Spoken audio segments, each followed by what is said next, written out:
ન્યૂઝ9 ગુજરાતી સાથે હું પાયલ બામભણિયા। તો જોઈએ આજના સમાચારમાં। ગઢડાના શિવાલયો હર હર મહાદેવના નાદથી ગુંજી ઉઠ્યા।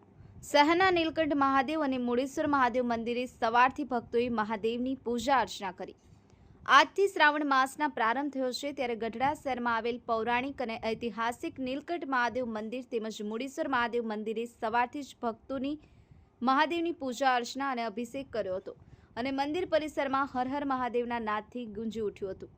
બોટાદ જિલ્લાના ગઢડા શહેરમાં સામાકાંઠે પવિત્ર ઘેલો નદીના કાંઠે આવેલ નીલકંઠ મહાદેવ મંદિર કે જે ઐતિહાસિક મંદિર આવેલું છે। અહીં માંડવરાય ઋષિએ શિવલિંગની પૂજા અર્ચના કરતા હતા, તેમજ સ્વામિનારાયણ ભગવાન પણ નીલકંઠ મહાદેવ મંદિરે પૂજા અર્ચના કરતા હોવાનો મંદિરનો અનેરો ઇતિહાસ છે। તો બોટાદ રોડ પર આવેલ મુળેશ્વર મહાદેવ મંદિર પર પૌરાણિક મંદિર આવેલું છે, ત્યારે ભક્તો બંને શિવ મંદિરો પર અતૂટ શ્રદ્ધા ધરાવે છે। આજે શ્રાવણ માસના પ્રથમ દિવસે વહેલી સવારથી જ ભક્તોએ મહાદેવની પૂજા અર્ચના કરી તેમજ અભિષેક કરી ધન્યતા અનુભવી રહ્યા છે।